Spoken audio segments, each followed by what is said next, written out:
You find an environment as magnificent as this that inspires new desire within you all day, every day. And you simultaneously, as the new desire is exploding from you, are aware of where you stand in vibrational relationship to it. So you are bit by bit bringing yourself into alignment with each new idea as it comes. You begin to develop this steady, progressive path of delicious unfolding. We call it life in the vortex. But for those who don't know about the vortex or who want to call it something else, for those who aren't aware that they are vibrational beings, who don't know that the source within them is calling them eternally, as they see you living life from inside the vortex, they describe you in this way. They say, how is it that you barely seem to identify something as something that you would like to participate in, and it moves to you and you move to it? How is that so? As they observe you, they say, how is it that you are so clear-minded that a question occurs, but almost as soon as the question has been formulated within you, the answer begins to come? How is it that the answers are so fast on the heels of your questions? What is up with you, they want to know. How is it, they say, that you can barely tip your toes into something that would be remotely recognized by many others as a problem, but before you even get your feet wet, the solution begins to show itself to you? How is it you are joyful mostly? How is it that you are fun everywhere you go? How is it that your timing is so precise? How is it that you maintain your physical vitality? How is it that you seem to move through time without decline? How is it that you remain physically focused, and yet there is something about you that seems otherworldly? And to most of them who are not ready to hear what you say about the vortex, you say to them something that is softer and simpler. You say, well, I have a philosophy of life that is serving me well. I believe in the well-being that surrounds us. I believe it is dominant. And because I believe it is dominant, I look for it. I focus upon it everywhere I look. And because I look for it, I find it. And when I find it, I focus upon it. And as I focus upon it, I practice the vibration of it until it's the only thing that can find me. I live in a world of well-being predominantly because well-being is what I look for. In fact, I have a mantra, you might say to them. Today, no matter where I'm going, no matter what I'm doing, no matter who I'm doing it with, it is my dominant intent to look for what I'm wanting to see. Because when I look for what I'm wanting to see and find it, I practice the vibration of that. And then my world is filled with things that essentially, things that in essence are the same as that. Oh, don't get me wrong, you can say to them. I live in the world, the real world, like you. And from time to time, I see those things that I'd rather not see. But I discovered some time ago, you may tell them, that whenever I know clearly what I don't want, I know equally clearly what I do want. And I've just learned to get off of what I don't want and on to what I do want as quickly as possible. When I was really little, I could feel that when someone praised me, it felt really, really good. And in the same way, when someone criticized me, it didn't feel good at all. And I recognized even when I was little that when I praised someone else, it would most likely feel good to them. And that if I were to criticize them, it would most likely not feel good to them. But what I was startled to discover is that every time I criticize anyone else, I don't feel good either. And so I've decided that there is a power in the way I feel. I believe, you may tell them if you want, that we were born into these physical bodies for the purpose of exaggerated and blissful expansion. And as I participate with those who surround me, I know that it's true of me and all of them that we are doing exactly that. But then somewhere along my trail, I figured something else out. Not only do I want to feel good, and not only does it feel really good to feel good, But I discovered that I have unconditional control of the way I feel. That was a big step for me. Because when I discovered that through the power of my focus, I could always find something that would feel good. And that if I deliberately do focus, that I can train myself into a frequency where only good feeling things can find me, my life started getting better right away. But then I discovered that there's an even deeper law behind it. I finally figured it out. I figured it out through my own trial and error, through my own exposure of my own life to the details that surrounded me. I figured it out that when I am in a moment of appreciation, it feels like the fullness of all that I am is right there appreciating with me. It's as if everything in the heavens is opened up to me, and my ability to see the positive aspect of whatever I am defining becomes fuller and greater. And I also discovered that if I do find something to criticize, it's like I empty out of me. It's like I go somewhere where the larger part of me does not go. So once I got wind of that, once I started figuring out that I am in harmony with that which is source in my joy and in my love and in my praise, and I'm out of harmony in my criticism, in my anger, in my fear, I began to recognize that I was born with this guidance system, that this system within me to let me know not just how to get the most beautiful things in the world.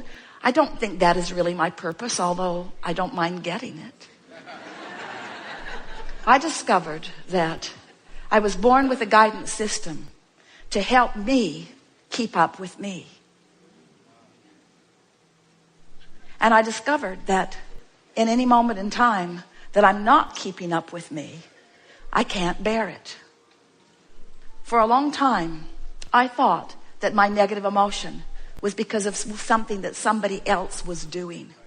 And I cannot tell you how liberated, these are your words to them, I cannot tell you how liberated I was when I discovered that I hold the keys to my own freedom.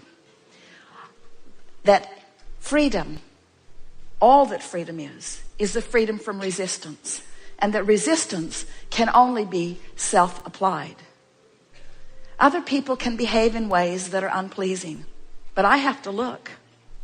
Other people can behave in ways that don't feel good to them, but unless I give it quite a bit of my attention, I don't get hooked into it, and so it doesn't become part of my experience.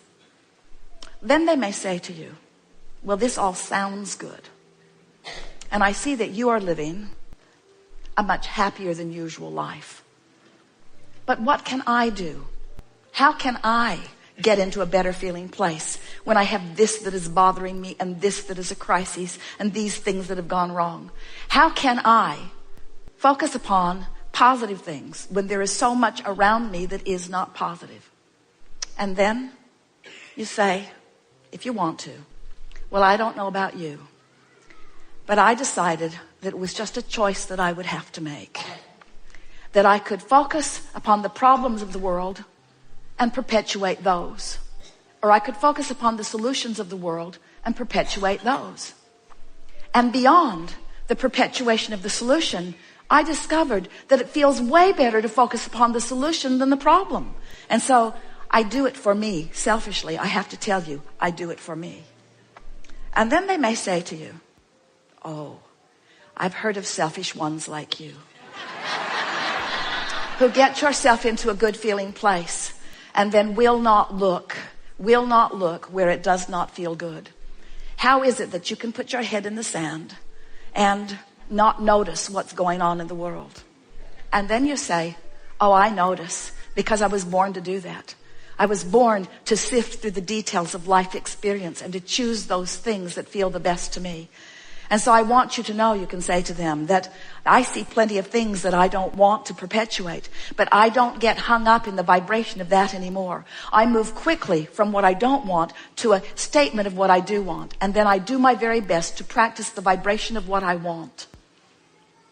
A lot of my friends don't want to hang around with me anymore because when they want to complain and I don't listen with any sort of sincerity, they are annoyed. Sometimes they even get their feelings hurt. And then I discovered something that kept them from getting their feelings hurt. I started practicing it one by one with friend after friend, with family members, with friends, even with people that I was just meeting standing in line someplace. I began to practice this. It goes like this. So they would say, how about that? I sure don't like that. And I would say, yes, but how about this? This is much better. At which point they would say, man, are you blind? Can't you see what's going on?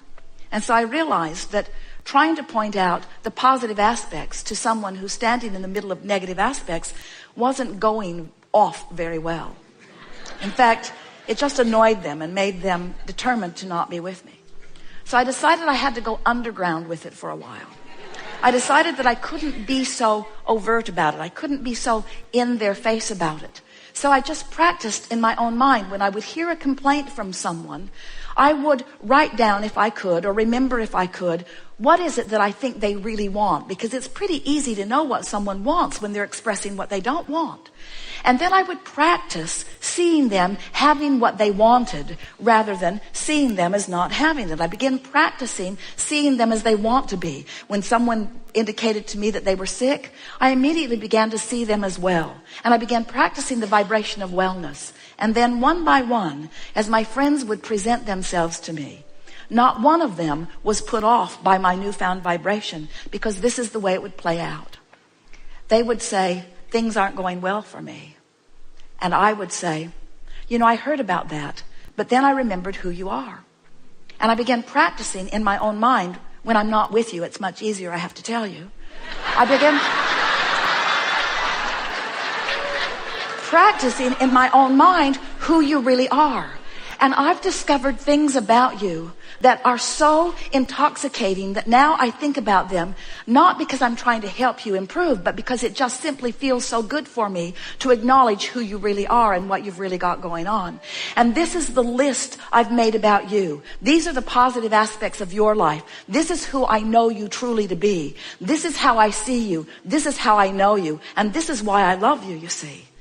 It is our promise to you that as you begin practicing the positive aspects of circumstances and events, of governments, of other governments, of political parties, of people that you know, of family members, of your mothers and your fathers and your children, of your friends, of people that you have formerly called your enemies, as you begin to tune yourself to what this time-space reality is helping you to put in your vortex about them. You see, these aren't just people running around annoying you or pleasing you.